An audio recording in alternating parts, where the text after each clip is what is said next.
Hello and welcome to the 87th episode of the Board Game Barrage podcast. This is Mark, the Green Tank, and I'm joined as always by mean businessman, Callan the Red Tank, and the sweet South African magician, the Orange Tank. There it is.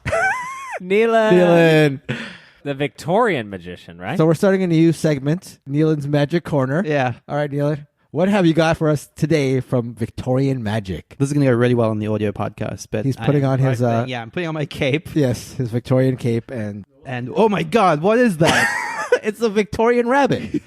No, we're going to save that for our Patreon. So if you want to see Neelan's Victorian Magic Corner, join the Patreon at boardgamebarrage.com/Patreon. Me just removing my thumb. There is a thread somewhere from Neelan on some Victorian magician message board saying, We're gonna nip this in the bud. I told my I two was best not a friends. Victorian magician. This is not going to be nipped in the bud. I I hate to tell you told that. my two best friends, and they don't understand me. We demand to be taken seriously. So today's topic was inspired by somebody on the Discord. We're going to be talking about the life cycle of games, how we acquire them, and what we sort of do when it comes to moving them on. But before we do that, as always, we're going to be talking about games we've played this week. Neelan, what have you been playing this week? I've been playing a bunch of Eternal Chronicles of the Throne since we got a review copy at Gen Con. This is a game that is based on a digital collectible card game. So there's a Magic the Gathering-like card battler that I don't believe has a physical form, so this only exists in the digital space. That game is called Eternal, and Chronicles of the Throne is a deck-building variant on that. So to clarify what that means, in a game like Magic the Gathering, these are typically called deck construction games. So you collect cards, you create decks offline, as it were, and then you sort of play those decks against other players. In a deck builder game, you start with a simple starting deck of usually about 10 cards, and you're acquiring cards over the course of the game to add to your deck. So this is a game like Dominion, like Clank, Quest for El Dorado. Obviously, the main striking difference being that you don't have to have built a deck prior to playing the game. It sort of simulates part of the feel of building this deck as you go as the main thrust of the game. What I like about Chronicles of the Throne specifically is that it is actually capturing specifically the Magic the Gathering style of card game. So this is a pretty much everything that would entail. This is a pure card dueler where you are summoning creatures that you sort of bring out. Those creatures are going to be attacking your opponent. That opponent can play creatures to block them. These creatures all have different effects like flying. All this is going to sound all really familiar if you've played any of these games. So they have, say, flying, which means they can only be blocked by other flyers. Some creatures can buff other creatures. It also plays similarly in some ways to a game such as Star Realms, where you have each card has a color associated with it, and if you play cards of a certain color, they produce effects on other cards, so you're incentivized to combo cards together of different colors. There are synergies that if you collect cards specifically of one or two color types, your deck is going to work pretty well together. And all of this is in service of a game that actually ultimately does feel quite a bit like Magic the Gathering. Like, it's not perfect, but I've played a bunch of these Ascension, Star Realms style of deck builders, and they've never quite captured what I actually want from a card dueler. Chronicles of the Throne gets pretty close. I think one of the simplest changes, which will sound simple on paper, is a specific attacking blocking dynamic. So when you play a card to your tableau in Chronicles of the Throne, it's going to automatically be attacking your opponent on their turn. So they have one turn to respond to it by playing a creature, choosing to block it if they can, because they have to have a creature of high enough strength, or just taking the damage. So even if they can block it, they don't have to. And sometimes there's a lot of decision that goes into determining whether it's a good thing to block. You might just want to take the damage so that instead of blocking a creature, you can set that up to attack the player on the following turn. So there are a lot of fun decisions like that. There are other systems that I think make this particularly good. As I've just described, you're not able to block an attacking creature unless you have it in your hand on your turn, but there is this system where twice a game you have these warp tokens. You start with 2 at the start, and they allow you to instantly purchase cards from the card row straight into play. That is always an agonizing decision because you can only do that twice in a game. So either finding the right time to push a strong attack or to have a game-saving block is pretty crucial. There are ways to recover them through the second system, which I like, which is that there is a card type where if enough of them get purchased, you sort of rush towards something that is called the Eternal Throne being unveiled. This powers up a lot of cards in substantial ways. So finding the right time to sort of reveal the Eternal Throne, to make your cards more powerful, but at the same time make everyone's in the game's cards more powerful, is a really interesting decision. Those two systems end up elevating this from something that could have just been another Ascension style of deck builder into something that I think is quite substantially different, and more importantly, does actually capture what I like about Magic the Gathering style duelers. So I've been playing a few games of Shards of Infinity, which is a deck building similar game that has systems that do both of the things you just described, which is allowing you to take cards from the market and play them immediately, and also a system whereby your cards can improve based on how much of some currency you have that I can't recall the name of, because it doesn't matter at all. Yeah, I can't remember either. So what does Eternal do that Shards of Infinity and Star Realms don't do for you? Is it just that it's fantasy themed, or does it feels more like Magic the Gathering? Honestly, I would say a large part of it is that it feels like Magic the Gathering. I don't want to call that the theme exactly, because, the theme is generic fantasy, and it's especially generic in the case of Eternal, which seems heavily inspired by the World of Warcraft vein of fantasy, where they're very cartoony creatures. There are stereotypes of just remixed across all different types of fantasy in a way that doesn't always seem to make much sense on the surface. So it's not so much the theme in that sense, but it's the theme in the way that the game feels. This does feel like, I'm going to get this creature out, and it's coming at your head unless you block it, and then you choose if you're going to block it, which these are the important decisions in the game of Magic the Gathering typically. And it reproduces those quite faithfully. I've been playing a little bit of Shards of Infinity too, and while it also has the warping system where you can bring stuff straight in from the card row, there's no limit on when you can do that. So in Shards of Infinity, that decision is either add this card to your deck or put it into play, and then it basically goes away after that. In Chronicles of the Throne, when you warp a creature into play, it remains in your deck, so it's better than the effect in Shards of Infinity, but you're much more limited on how often you can do it. Like I said, you can typically only do this twice in a game until you get to the final stage, in which case you're probably close to finishing. So this is going to come up in a game that we cover in a few minutes. I'm prescient, doing a little trick here. But do you ever feel like games that have powers that you can do once per game or twice per game are correcting for little deficiencies in their own game design? Absolutely. And I think that's absolutely true in the case of, well, I'm going to be careful about how I say this, because I think what might on the surface seem to be the biggest problem in Chronicles of the Throne is, unlike a game like Magic the Gathering, where if you have a creature and you block with it, that creature stays in play and you can continue to block with it in subsequent rounds. Every time you attack with a creature or block with a creature, it just goes into your discard pile, and you have to wait for it to cycle back through your deck. What that ultimately means is you might have a turn where a player attacks you with a bunch of creatures, and you're reliant on drawing the cards you need in order to block against it. So it does seem like the warp system is there primarily to sort of give you some ability to counteract strong attacks, but it does also lend itself to a very big decision, which is you might survive that attack. You don't have to warp a creature. It's not life or death whether you do that, but by doing that, you're not only bringing a new creature into your fold, but you're sort of temporarily protecting yourself against the deficiencies of your deck to some extent. So it seems to be a mechanic that, as in Shards of Infinity, is specifically designed to react to the reliance on getting the cards you need on a given turn. I think it works really well. I definitely do think it's born out of that problem, quote unquote, with deck builders, but I think it actually adds something quite good to the game. Quite a good decision. And then second question, a Magic the Gathering type game lives by injecting new cards into the system continually to continue to excite and surprise you. You've played, 5 or 6 games of this at this point?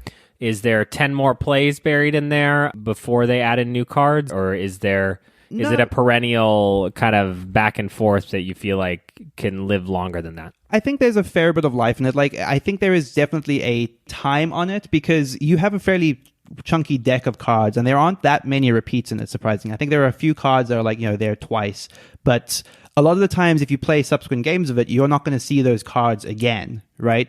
I definitely think that's only aided by the idea of more expansions for this coming out. It's interesting to think about how they're going to do that, which they almost certainly are.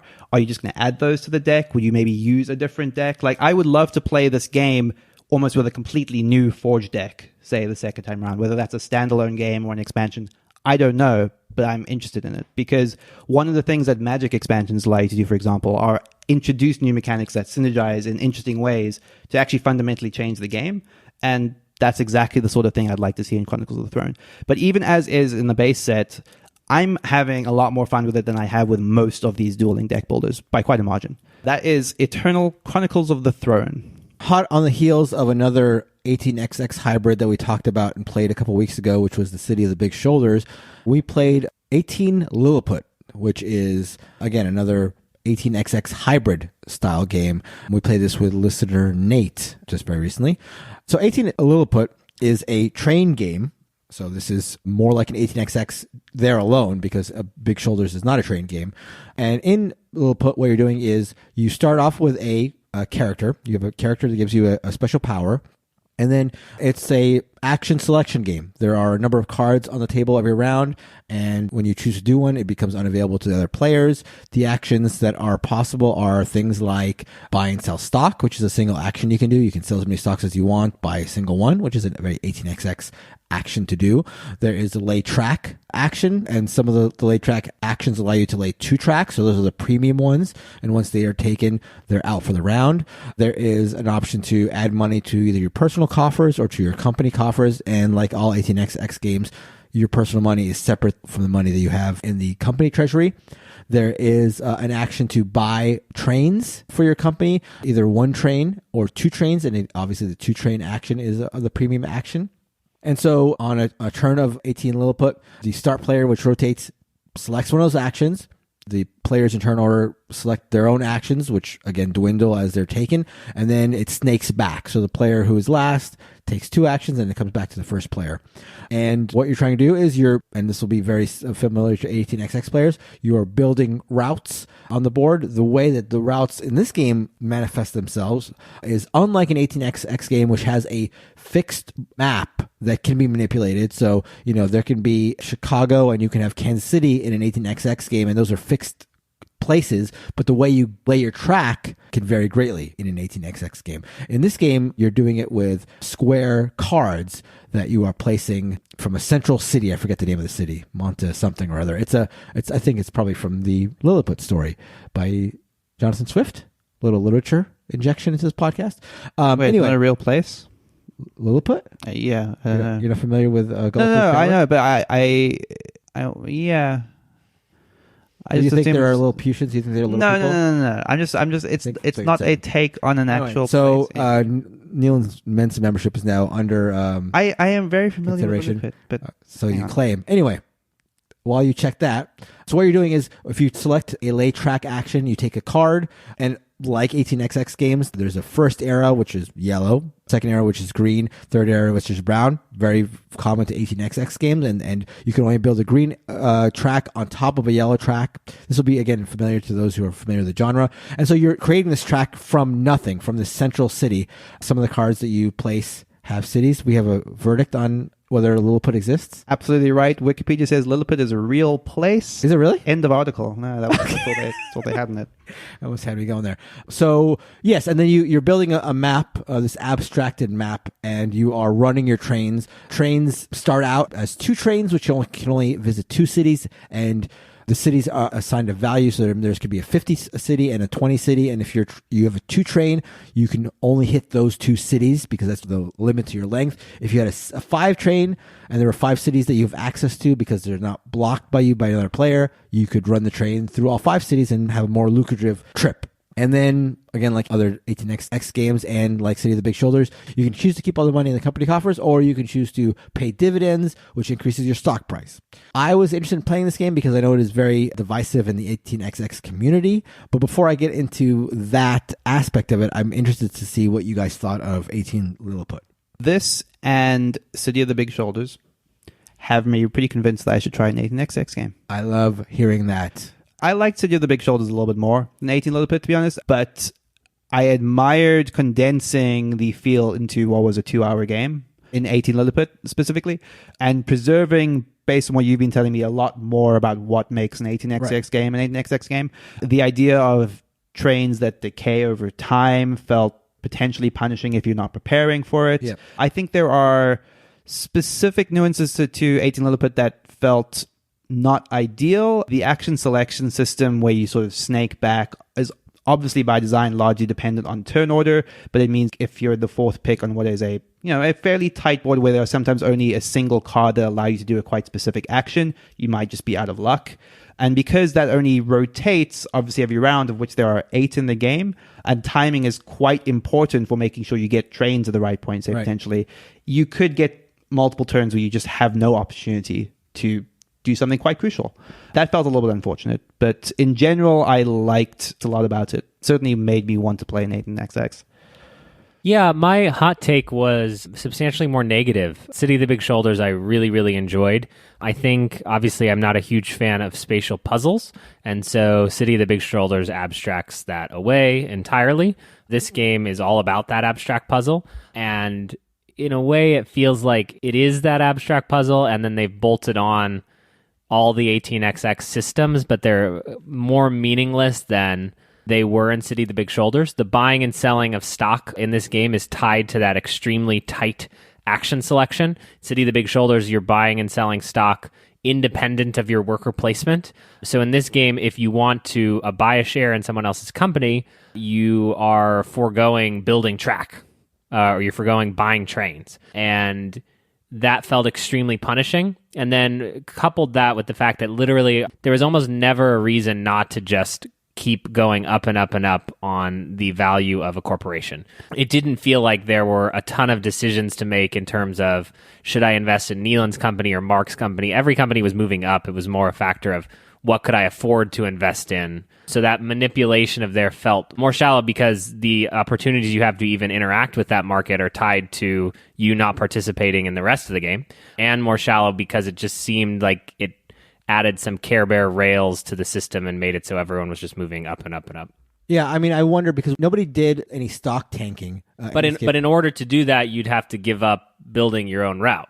Each time you wanted to sell... No, because... You're saying withdrawing? People withdrew all the time near the end of the game. No. What I'm saying is when you took a buy-sell action, you could have used that time to tank somebody's stock. You could have sold all your stock in their company. Right, but you can only buy one stock per action. Yeah. There are 8 rounds in the 4-player game, so you have 16 turns. Right. In order to buy 2 shares in your company. Right. And 3 shares would be the maximum. So let's say you wanted to do that. In order to buy 3 shares and then sell them, right, that would all need to take place on 4 different stock actions. There are 3 stock actions available, so potentially you could get 2 of them. But you'd be foregoing like everything else. That's true. So you're saying in 8 rounds of 16 actions, you'd spend a fourth of your game to purchase that. You would probably lose. Well, I can't say that. Yeah, I mean that's an ancillary point. I don't know if you're right or wrong, and I will agree with you that there's certainly a care bearing of that aspect of the game because there are only 3 outstanding stocks of any company, and there's also no ability to, once you've bought into a company, sell it off yourself. So that part is neutered quite a bit. So whether or not it's a viable strategy,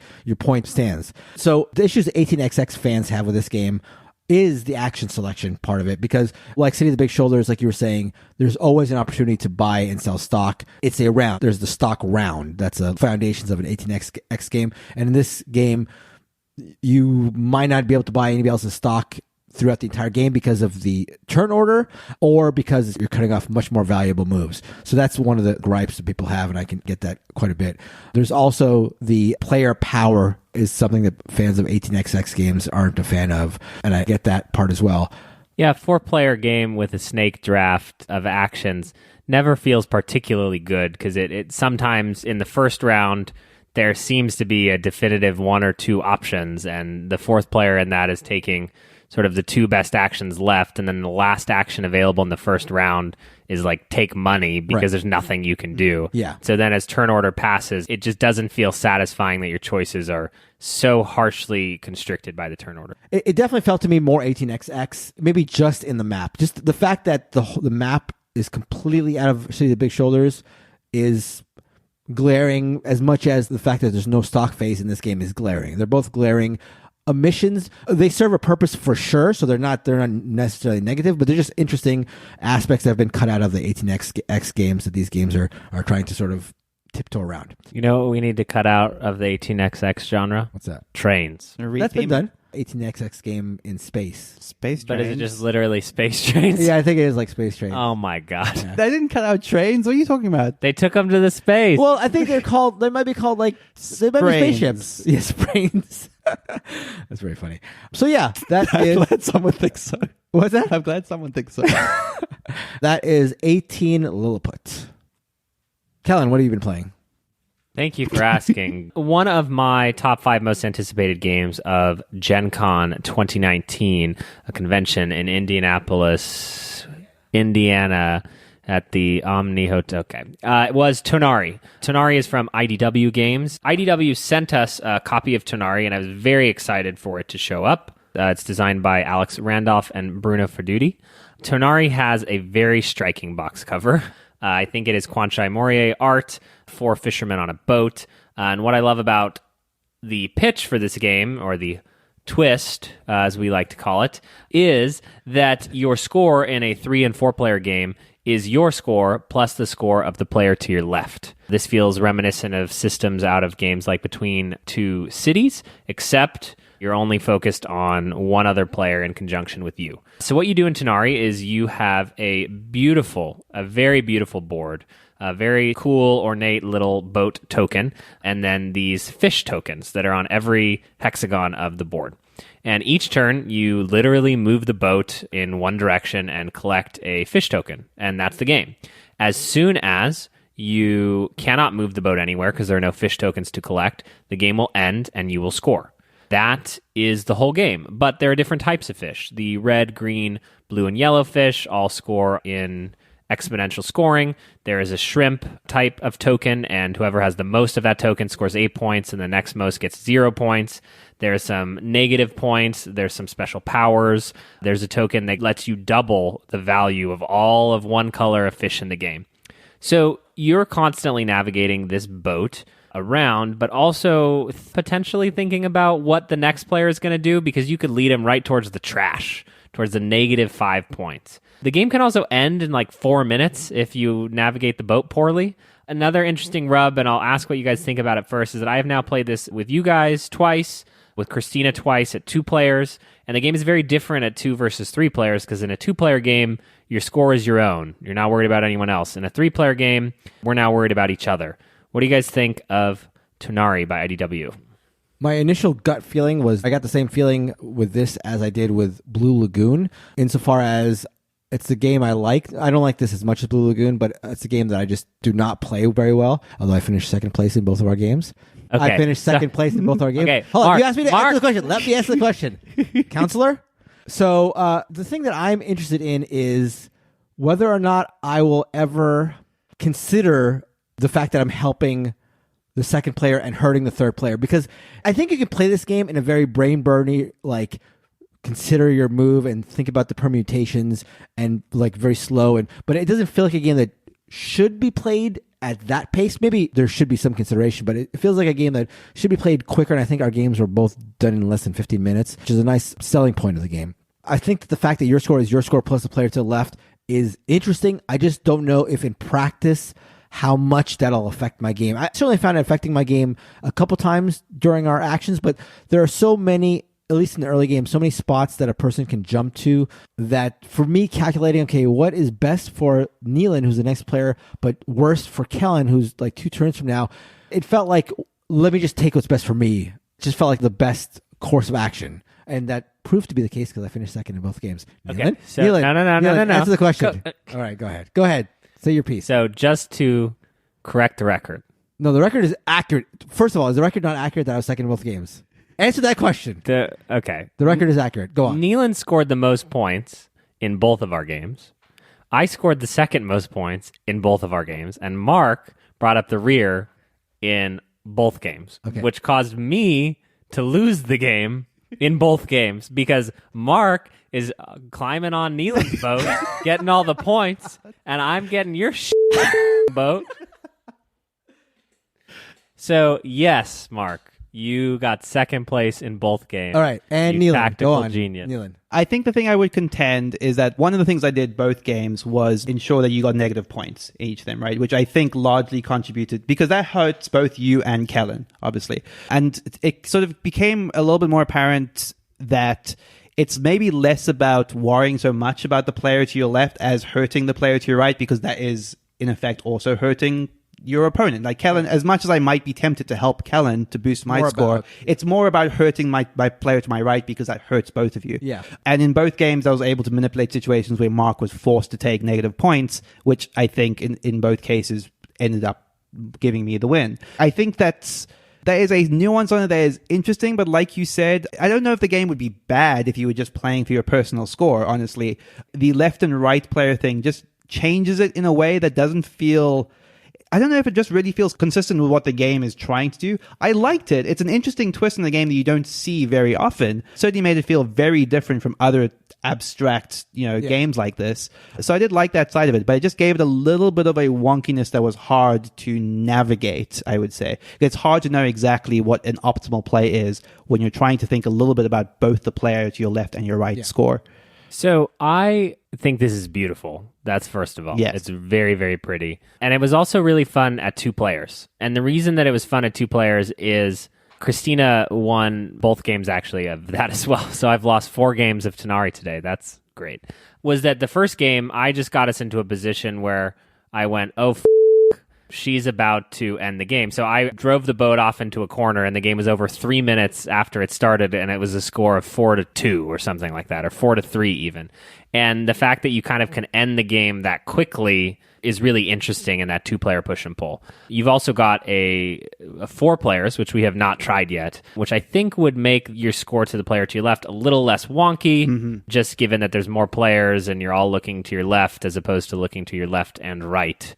I think for me, the jury is definitely still out, but I like this. I'm excited about this, and I'm excited how quickly it plays, because it is something to think about. It is interesting. It does feel like it could punch above its weight for me, and so I'm excited to have Tonari from IDW Games. So before we talk about life cycles, let's talk about us. This is a review that a listener wrote, and like we always like to say, if you enjoy the podcast, one of the best things you can do for the show and for us is to leave a review on Apple Podcasts, on wherever you find the show. I think we've got our Yelp quotient filled, but hell, if you want to put a review up for us on Yelp, then Omniseverin at Indianapolis seems to be the place to do it. But here is one that we have from D. Hamilton 85, and it's titled New Favorite. Board Game Barrage has quickly become one of my favorite podcasts. They do a great job of describing and commenting on the games they've been playing, and their topical discussions are fantastic. I highly recommend this podcast. So that is short and sweet by D. Hamilton 85, but we are always thankful for your reviews. Thank you, D. Hamilton. That's very kind. Thank you. So now let's talk about our feature discussion, life cycles of board games and how they enter and exit our collections. Today's topic was inspired by a suggestion we got on the suggestion channel of our Discord. So this is a good time to mention our Discord, which is at boardgamebarrage.com/Discord. It's a thriving community, and It's a chat room. It's a chat room. We had someone join who didn't know even what a Discord was. It's just a chat room that's persistent at any time. And I barely knew what a Discord was when I joined it, so he was in good company. Hey, Neelan. What? Are there any magician Discords? I bet there are.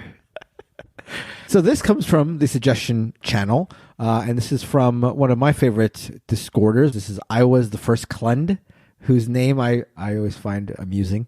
You can ask him. Join the Discord and ask him about the backstory of that, because I did. What he proposed is, here's a topic I'd be interested to hear you discuss. Do you throw games away?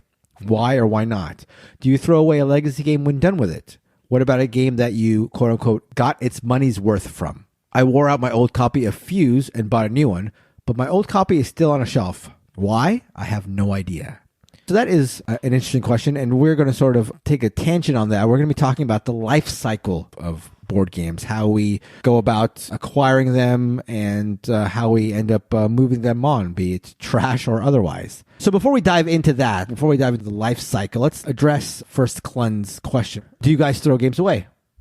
The only games I've thrown away are the exit games, which are, I mean, some might argue that they're designed to be disposed of, but they're certainly designed to be cut up. And I find the idea, I mean, this is going to be controversial, but I find the idea that people try to preserve them to hand off admirable, but a little bit counter to the point of them, which is there is something that is quite satisfying and specific about being required to cut up the components of the game. And I just threw away my box of Charterstone. The idea that we would sort of replay that game after the end of the campaign that we didn't finish. But you kept the insert, right? I kept the metal coins. I definitely did for that. your bedside. Yeah, and the insert for later. But I don't know. Again, this idea that you would replay these legacy games after you're done with them, seems more idealistic than I think it would ever actually realistically happen. I occasionally throw away games. I have a lot of little weird, dinky card games that you purchase from random countries, and the idea of selling them is so arduous. Yeah. Then it's going to sell for $4 or no one wants it. And then the idea of donating it is sort of like it's going to end up in a landfill anyway. Right. So you can recycle it or you just dispose of it. But I do think that the idea that having a game and then getting rid of it is not a sign that the game is bad. I do think that a game can serve its purpose, so to speak, and then you move on from it. Neil already sort of talked about this. Do you throw away a legacy game when done with it? Mark, do you throw away games? I do not. Like Neelan, I have only thrown away my exit games. And like Neelan, I think the idea of saving those games is admirable, or trying to play them in such a way that you retain them for replayability is admirable, but it just seems like it'd be so much work that I don't think it's worth the time, probably. As far as legacy games, again, I've never thrown away a game. No, that's not true. I have thrown away games. But I think when it came to a legacy game that I finished, which is the grand total of legacy games that I finished, it stands at 0. But if I did finish them, that's an interesting question. I don't know if I guess I would try to trade them briefly. Maybe there's a market that exists for that. Let me tell you, there's no market for used Charterstone copies. Is there not? Because I tried. Okay. Well, that doesn't surprise me. Even though it's sold as a game that you can play after. There's no market for Charterstone. Didn't Tom Vassell say that he finished the game of Charterstone and he really, really enjoys playing the new board? I mean, I can see that. Not for me personally, but I refuse to believe he said that. I'm pretty sure he did. So now we've tiptoed around death. Let's go back to life. Let's breathe life into these games. So let's say you figure out a game that you want. How do you go about acquiring it? What are the avenues that you pursue to acquire games? So for me, there's sort of 2 tiers to this thing. There's, I must have this game. And then there's, I want to try to play that game. And those are 2 different tiers. If I must have the game and I must play it, then it's a pre-order on Kickstarter situation to make an order on Cool Stuff Inc., on Miniature Market, on Card House, on Game Nerds, or my favorite website of them all, Target.com, a fantastic place to buy board games and anything else you could want in your home. Or gym, or anything that you could want. And then the second tier of games that I kind of want and I'm interested in, I usually send you a message and I go, add it to we're looking for it if it's within a good enough price. $18.89 is something that I asked you to look for. Though I don't know my success rate of you acquiring those games on my behalf, but there is sort of this if it comes up, if I see it on sale somewhere, if it comes up in a trade, I might look for it in a math trade. And it's a game I've always been interested in trying, but I'm not necessarily committed to paying full price to acquire. Yeah, I generally don't shy away from buying games at retail if I really, really want them. There's a local board game store that I'll frequent, and I'll sort of sometimes, if I see a game that I've been itching to try, I'll just pick it up at the retail price. I've gotten more into the habit of trading games on the math trades as they come around, or trying to get stuff that I see in the flea markets if they're reasonably cheap. But yeah, I'm still very much into getting hyped about a game, maybe pre-ordering it, getting on the Kickstarter if it's something that really strikes me as something that I desperately want. A quick question for both of you. So it sounds like you both have tiers, right? You have I need to get it one way or the other, or I can wait it out or get it through different means. What's the percentage breakdown roughly?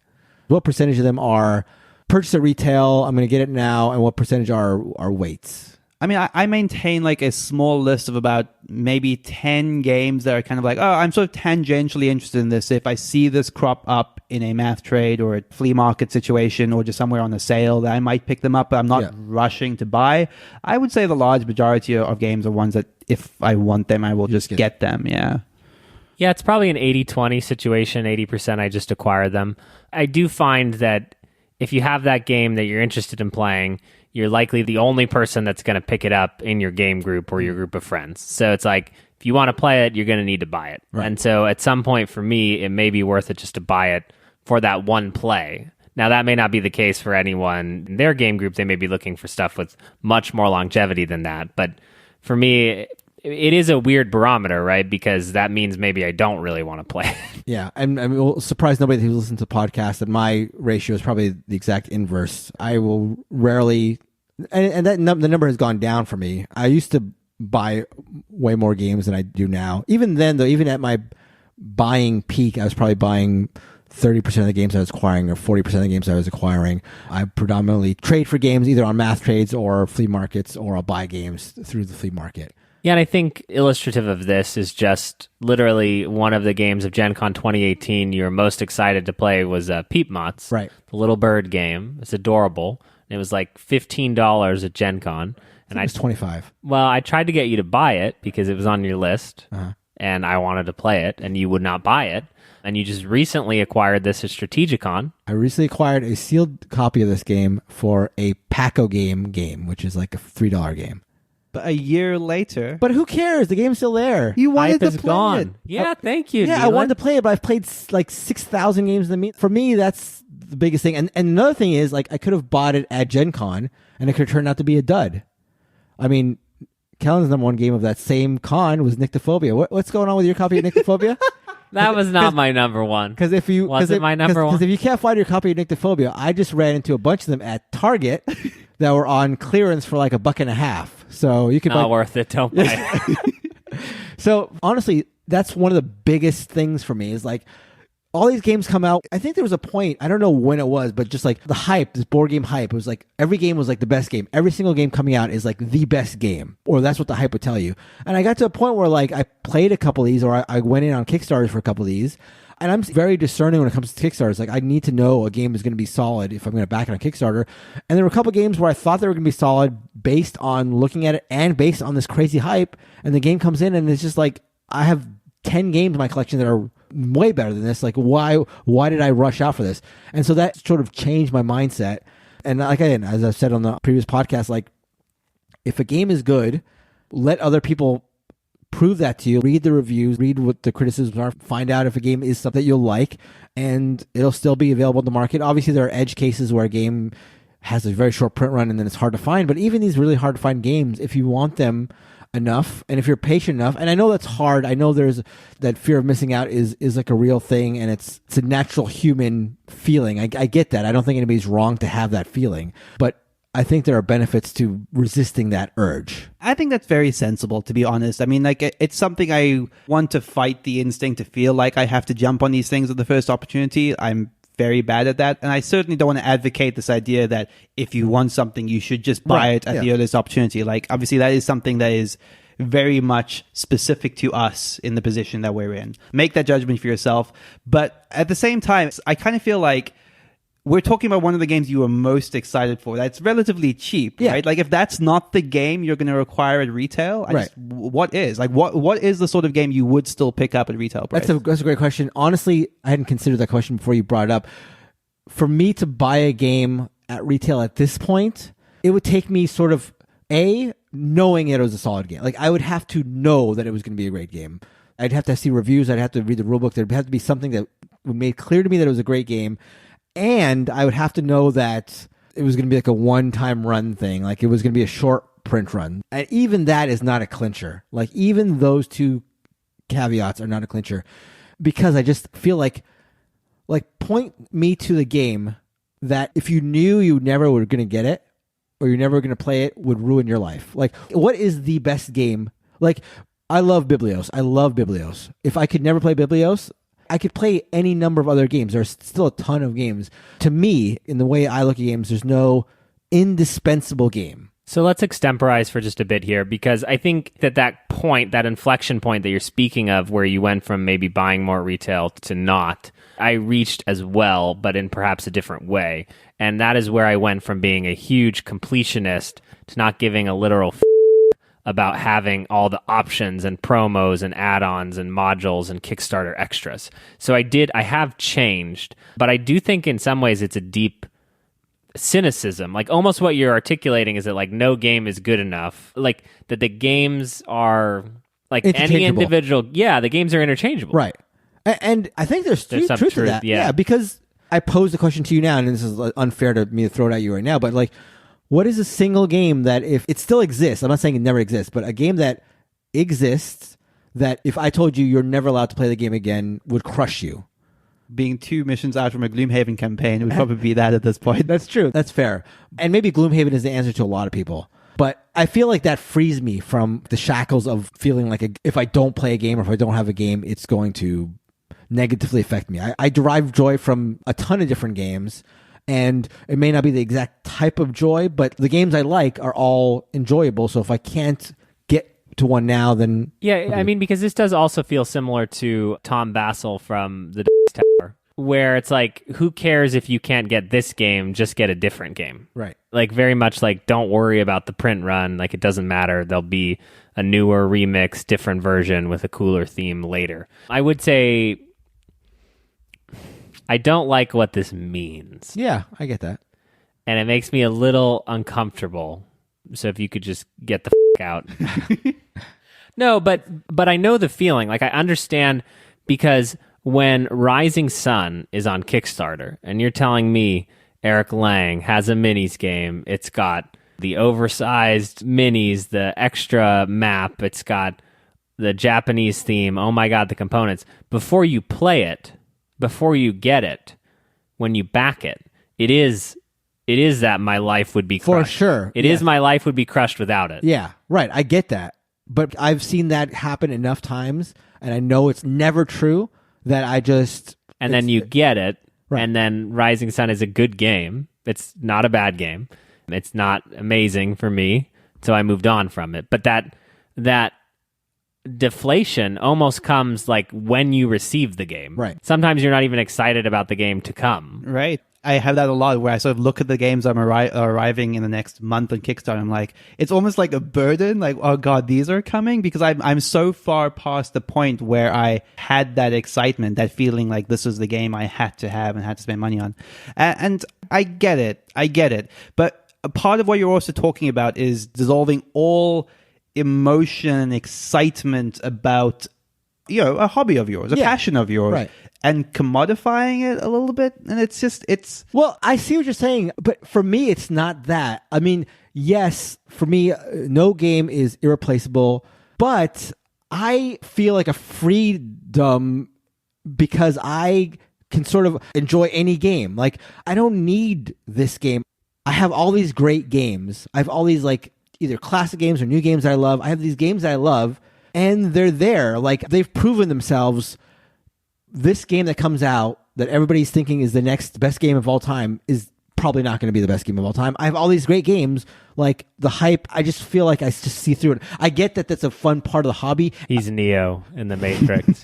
And everyone listening is a f***ing idiot, because why would you listen to board game podcasters when what they're doing is trying to help direct you towards more or less good games? That's very true. All that is very true. But as a counterpoint, I pre-ordered Irish Gauge, and I literally this week got an email saying Irish Gauge is going to be delivered in a couple days. And that was exciting to me. I felt like that little buzz of excitement. That was exciting. I can't wait for it to come on the door. And I know that when it arrives, like when Brass arrived, when it arrived, I was super, super hyped about it. I knew Brass was a great game. I know Irish Gauge is a great game because these are old games that are being reprinted. But I get that. Obviously, I feel like anybody can understand that. But I don't know. I think you all would agree that getting too focused into the hype game can be a negative experience. I'm all for it. If it works for your lifestyle, get hype, go for it. But I just think that realizing there's other avenues of game acquisition can be good. You don't need to get every game retail right now. Moving on. I mean, I think we just end the show, right? Yeah, we it's over. just sit and rethink what we're doing. There you go. Okay, so now that you've acquired your game, either because you've impulsively bought it at retail or you've done the wise thing and waited it out and traded for a pack of gum for the game, it's time to move on. Either your collection's grown too large or you just have gotten sick of the game or whatever reason, you're moving it on. Maybe you have realized its value and now you've got a good chance to capitalize on it. How do you get rid of games? What are the avenues that are available? I just one really quick question, which is leading into this. Are there any games you guys have had that you've actually physically worn out Because I have one example, which is my first copy of The Resistance, which I literally, like, the cards and things were all so smudged and damaged, I had to literally replace it. Right. No, I have games that are getting there, but no game that has crossed that threshold. Sleever for life, man. I know I taught you the ways of sleeving. Well, these are like the thick tiles, though. You could see Padawan. Seems like you have more to learn. So what did you do with that copy? I think I gave that to a friend, I think. Okay. Yeah. Would you have ever thrown that out? I was this close to doing it. Like, I mean, there's a game library at work I could have just donated it to. So yeah, I probably wouldn't have thrown that in the bin because it was still usable. Yeah. I wanted a fresh copy. That touches on the Discord listeners' question. And also, as far as the legacy game, as I said, I've not completed a legacy game, but my dream was when we finished Pandemic Legacy Season 1 was to put it in like a shadow box. Yeah. Because our first few games that were really fun and exciting, and that was something that I don't think I would have thrown away or sold or anything. There was some magic there that I would have wanted to keep and capture. Well, it's sort of like I have a couple different versions of innovation, like second edition and third edition and multiple expansions for each. And I have all of them. And it's kind of like, what do, with the old ones? Because I love innovation and don't really want to get rid of them. But like, what is that doing for me? Right. Well, actually, it's funny. Like Biblios, I have probably 4 or 5 copies of Biblios now. One of them is the one that I'll never get rid of, which is the Polish edition autographed by Dr. Finn. But the other ones I keep acquiring copies of Biblios because I want to give them away. I want to play them with people, and if they really like them, give them to them. So that's the reason I keep bringing Biblios in. But when it's time to go, what do you guys do to move on games? So this is an interesting question and one that I've been grappling with because first, how I do it. So I will use math trades, use auctions at local conventions to get rid of games, try to trade them on Facebook. There are a lot of Facebook trade groups that work well. I have sold games on eBay. If I have a really high valued game like Rising Sun, the Kickstarter edition, I sold that on eBay. I actually piecemealed it out and got more money that way because I'm like taking advantage of grandmas. And then you can also list games on Board Game Geek. And I think what's good about listing games on Board Game Geek is that it's a really passive way to get rid of a game. You could have Food Chain Magnate on your shelf that you just really feel like you may play it once a year, but maybe you'd be willing to get rid of it for $80. And putting it on Board Game Geek takes 50 seconds. And then if someone wants it for that price, you could sell it. So if you're willing to sell it for $80, almost seems like, Mark, like you would have every game in your collection on Board Game Geek, just at a price that would be like I may or may not sort of have this done. I do have a lot of my games on Board Game Geek. All right, so let me break it down. School's in session here. I'm going to go a quick Selling Games 101, okay? So as Kellen alluded to, there's the Board Game Geek market. That's a good place to put games up on sale in a passive way. The problem with selling games on Board Game Geek and buying games through Board Game Geek is it's so passive that a lot of times you'll buy games from people on Board Game Geek and the transaction won't go through because they're not bound to sell you. I mean, I think maybe through the terms of service they sort of are, but I've bought a couple of games through Board Game Geek and there's just been nothing has happened. So that's nice because you can set it and forget it, but it's also a little non-binding, for lack of a better term. There are local conventions, either through math trades or flea markets or auctions. I think that's the most fun way to do it. You're not always maximizing your value unless you're, playing the math trade game well, as we've talked about earlier. Flea markets and auctions at board game conventions can be very hit or miss. It depends on the attendance, whether or not you have 2 people at the auction or in the flea market that want your game, because if you have 2 people who want your game, then you can get a bidding war, and that's what you're looking for. That's more about the fun and the excitement of participating in a market than anything else. There is eBay, which is I think the way to maximize your value. But if you sell through eBay, the problem is that eBay takes a 10% cut, so you have to take that into account. BGG takes a 3% cut, Breh. BGG does take a 3% cut. That's true, and that's something to consider. Also optional. Also optional. That is not the green tanks. Well, but it's less binding than eBay's 10%. It is. Yes, it is less binding because they're relying on you to give them the 3%. Then there is Craigslist. Craigslist is going to save on shipping costs, but you're relying on board game people looking at Craigslist for your game, so your market there is much less. And there are places, again, like Facebook, which is sort of analogous to Craigslist, although with Facebook, there are groups devoted to buying, selling, and trading board games. So at least there you have a audience for your games. So those are the main avenues. I would say sort of thumbnail. If you just want to set them and forget them and see if you get somebody who buys the game at a price, go through Board Game Geek. If you're trying to maximize your return, go through eBay. And if you're looking for the fun of the trade and being in the pit, as we were at the math trade at Strategicon at the exchange a couple weeks ago, then go to a local thing or go to Gen Con if you're going to do that and try buying and selling there. And then also, and finally, if you're looking to move on games in other ways, there was a time where I was cutting down my collection and I had a bunch of like mass market games that I wasn't really super interested in keeping, like Cranium games and just other these Risks, those sort of games. And they're games that I knew that my board gaming friends would never want to play because we are now into these modern games. And my inclination was to just dump them or donate them to like a Goodwill. And so I was going to do that. And then I put a post up on Facebook seeing if any of my friends wanted him. I was shocked by how many of my non-gaming friends were like clamoring for these games. So that was really nice. It was a good way to like give games to people who potentially could, maybe have their own game nights, even if they're not these modern games that we're into, these hobby games. But just the fact that this is encouraging other people to have game nights was like a thrill to me. I loved seeing how many responses I got for these like game giveaways that I was doing. And then also I volunteer at a school and donated games to them. And that was, again, a very rewarding experience giving games to Yeah, that would always be my preferred approach. Wait a minute. Let me ask you this, Mark. Yes, sir. The school you volunteer at. Yes. Would they ever love a volunteer magician?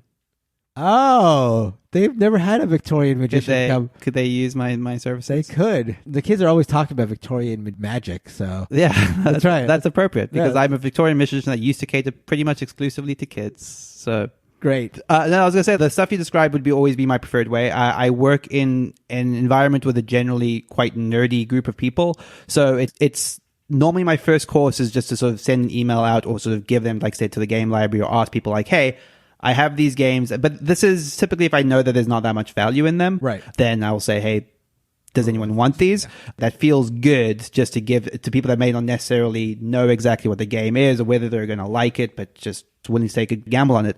But otherwise, I've primarily used the math trade and the flea market at the Strategicons. Like I kind of just wait on the 4-month cycle for the next Strategicons roll around and just end up offloading a bunch of them. So I was pretty happy last week to get rid of 8 games that I would been itching to remove from my collection for a while. So yeah. And so our talk about the life cycle of games in and out of our collection has come to its end. It's died. A game is born, a game dies, and none of you matter. Attribute that to Mark the Green Tank. That's right. That's what you told us. I'm still sitting here with we're all existential commodities. dread. We're all commodities. We're all. How do you have a dollar amount on Neil? Oh yeah. Oh yeah. That you'd upgrade us for? Oh yeah. Who's higher? I will not disclose that. That's a Patreon exclusive. If you want their dollar values, pay us. Or pay me. And that's going to end our show. As always, you can find us on social media. We're on Twitter, Facebook, Instagram. You can join our Discord, where we got the idea for this podcast, at boardgamebarrage.com/Discord. You can find our Patreon, where you can pay me to find out how much Kellen is worth, at boardgamebarrage.com/Patreon. As always, a big thank you to Heart Society for our intro and outro song, What's on Your Mind, Kid? And we'll see you guys in a week. Bye. Bye-bye. Bye.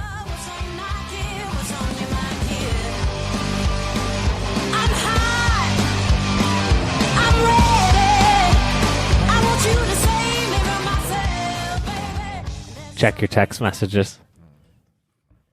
Wait, me as well? No, not you as well. You. Get off your phone. Oh no, I hate this already. Oh, It's I actually literally have not seen it. It's tiny. What? Come on, Mark. The last text I have from you is, "This is awful." Oh, that's from Foodies. The last time you texted me. I don't like this. Hold on, let me read what this says. What? I know where this is going. What do you mean you don't know where it's going? We're veiled. Can you imagine if every episode we're now like texting each other things to not let the other person know about? Make an allusion to that I've been sent this as the read. No. Okay. This is 87. I got it. I'm with you. I'm helping you. We're spitballing here. This is how This is how the magic. That's right. The magic happens. No, yeah, 87. You forgot 86 already? Well, it's been a very long week. It has been. But this insert, like, all of the tokens are randomized every game. Right. So why are they in like this? Wait, what's wrong with that? Well, why aren't they in like a bag or in like one divot? Why is there a divot in the center? I was wondering about the middle one. That's a bit strange. What do you put in the center one? Why does it get a hole, but these don't get holes? They repurposed this Mark. Oh. You got Cursed Court yesterday. I did. Why haven't we played it yet? I sold it already. No, you I didn't. did not. God. But I could. Do not do that. Feel this rule book. Feel the quality of that. Do you feel it? I do feel it, but this is not as nice as Wingspan, right? Wingspan is like the gold standard. Is this Wingspan or not? It's not Wingspan. How dare you curse? It is my job to curse on this podcast. There is only one 15-year-old on the Board Game Barrage podcast. It's like you deflated the show. It's like this lively, fun thing, and then you're like, hey, guys, learn. Everything you think doesn't matter. Right. Everything is a number. All your love and hate is equal to a value. And they're all swappable. So here's what we're going to do. Okay. I'm going to break into your gym. Yeah. Hard to do, but go ahead. I mean, I don't know. What kind of security? The windows are really like way high up there. Okay. So I'll scale the windows. Yeah, okay. With how many games do you have? 500 something, 550. Okay. 550 copies of Munchkin. Yeah. And like thousands of dollars, okay. I assume. Sure. To sort of level the value. Okay. And then I'll give you like $1 more for each game, so you've won the trade. Uh-huh. And then your collection will be there's a value 550 copies of Munchkin. Right. Plus the money plus to make thousands of dollars. Right. And then we'll see how long you last, bro. How long I last, I wither away. I guess I would do that. Why not? Reset of the entire thing? Sure. If you give me the value, I don't know. I would rather not do it. I bet. Yeah, but like if I have the money value, then I can just. What I would do if you did this, I would buy the games from my collection that I like the most used, because I'm getting if you're giving me the exact cash value of them, I buy them all used, and then I use whatever was left to like buy the best value games and then move those up. You're gonna play every version of Munchkin that has ever come out, Mark. How's that part of the equation?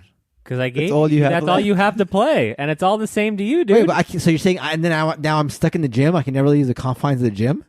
Well, no, but for a while, it's going to take you a while to move on. Yeah, from, but like as soon as I get Marvel 10 games, Munchkin. like I said, every game is equal to any other game. They're all replaceable. So once I buy those first 10 games, I got them all. Once I have those first 10 games, they're all joy machines. Mark, and so I can just access whatever joy machine I want to access. Mark alone in a gym. With a joy machine.